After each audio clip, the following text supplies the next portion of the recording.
Hi smart kids, இந்த spoken English கிளாஸ்ல நம்ம என்ன பார்க்க போறோம் அப்படின்னா class 9 I have plus past participle. Past participle னா என்ன, எங்க எல்லாம் and எப்படி எல்லாம் நம்ம I have plus past participle use பண்ணி ஒரு கான்வர்சேஷன் பில்ட் பண்ணலாம் அப்படிங்கறத பத்தி இந்த வீடியோல நம்ம பார்க்க போறோம். சோ ஸ்கிப் பண்ணாம கடைசி வரைக்கும் பாருங்க फ्रेंड्स. வாங்க வீடியோக்குள்ள போலாம்.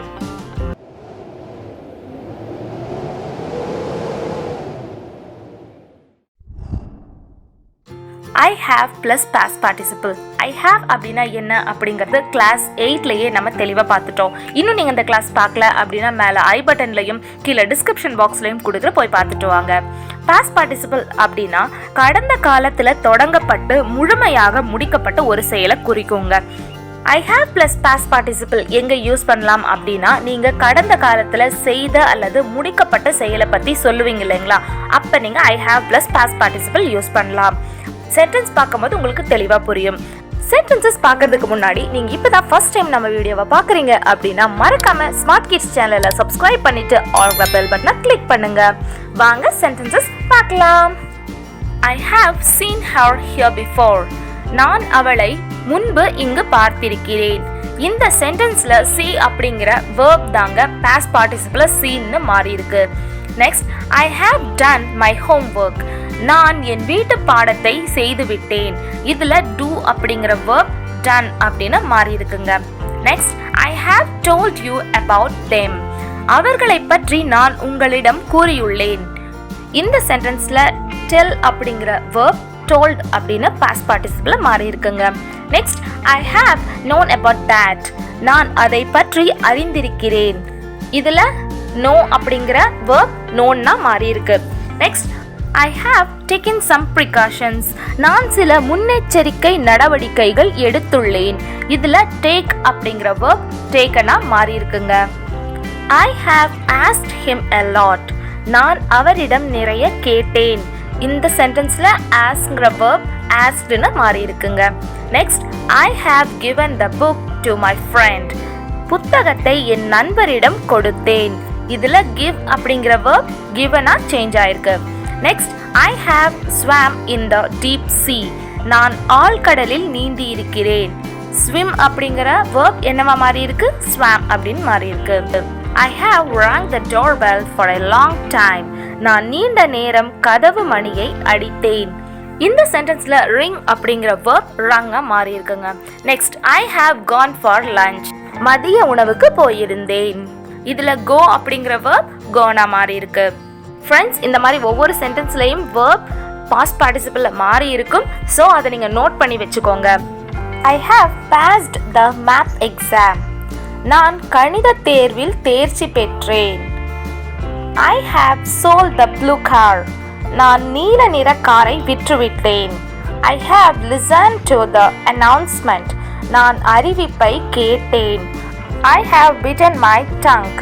நான் நாக்கை கடித்து கொண்டேன். bite அப்படிங்கிற verb bitterனா மாறி இருக்கு past participleல. நெக்ஸ்ட் பார்க்கலாம். I have bled on the wound. என் காயத்தில் ரத்தம் வந்து விட்டது. blood blood blood அப்படிங்கிறது தான் past participleல bled bled அப்படின்னு மாறி இருக்குங்க. I have bought a new toy. நான் ஒரு புதிய பொம்மை வாங்கினேன். இந்த சென்டென்ஸ்ல buy அப்படிங்கிற verb bought-ஆ மாறி இருக்குங்க. Next I have begun a new life. நான் ஒரு புதிய வாழ்க்கையை தொடங்கினேன். I have felt something wrong. நான் ஏதோ தவறாக உணர்ந்தேன். I have found the car key. நான் கார் சாவியை கண்டுபிடித்தேன். I have kept my books in order. எனது புத்தகங்களை ஒழுங்காக வைத்துள்ளேன். I have blown the balloon. நான் பலூனை ஊதினேன். I have come back surprisingly. நான் ஆச்சரியத்துடன் திரும்பி வந்தேன். I have written a petition on that. நான் அது குறித்து மனு எழுதியுள்ளேன். I have chosen that color. அந்த நிறத்தை நான் தேர்ந்தெடுத்துள்ளேன். I have eaten breakfast. நான் காலை உணவு சாப்பிட்டு விட்டேன். I have driven a car. நான் கார் ஓட்டி இருக்கிறேன். I have spoken to him about the scarcity. நான் பற்றாக்குறை குறித்து அவரிடம் பேசினேன். I have broken the glass. நான் கண்ணாடியை உடைத்து விட்டேன். I have lost my wallet. எனது பணப்பையை தொலைத்து விட்டேன்.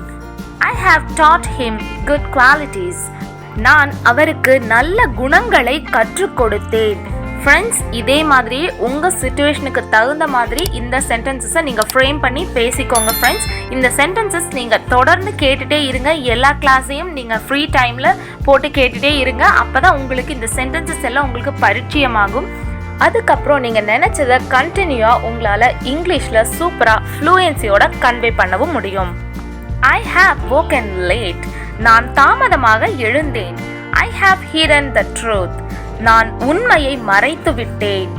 I have bid on the property. நான் சொத்தை ஏலம் எடுத்துள்ளேன். bid அப்படின்னா ஏலம் அப்படின்னு அர்த்தங்க. I have brought an umbrella. நான் குடை கொண்டு வந்திருக்கிறேன். I have dug a small pit. நான் ஒரு சிறிய குழி தோண்டினேன். dig ஓட past participle தாங்க dug. dug அப்படின்னா தோன்றதுங்கிறது தான் அர்த்தம். pit அப்படிங்கிறது குழி அப்படின்னு அர்த்தங்க. I have fought against him. அவருக்கு எதிராக நான் போராடினேன். I have grown-ups. எனக்கு பெரியவர்கள் உள்ளனர். I have heard of it.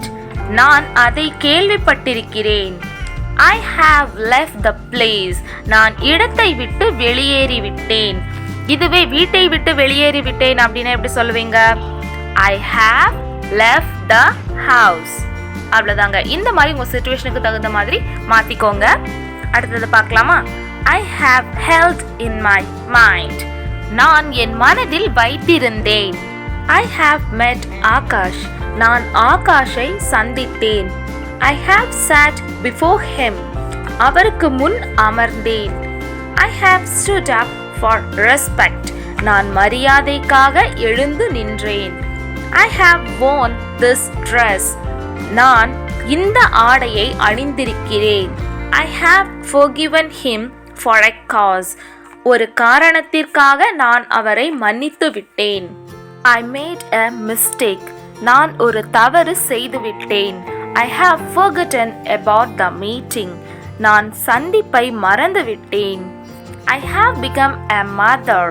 நான் தாயாகி விட்டேன். I jumped unknowingly. நான் தெரியாமல் குதித்து விட்டேன். I have said to him already. நான் ஏற்கனவே அவரிடம் கூறியுள்ளேன்.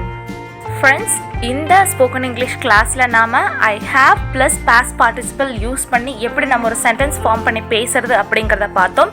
தொடர்ந்து நீங்கள் ஸ்போக்கன் இங்கிலீஷ் கிளாஸ் வேணும் அப்படின்னு நினச்சிங்கன்னா மறக்காமல் ஸ்மார்ட் கிட்ஸ் சேனலை சப்ஸ்கிரைப் பண்ணுங்கள்.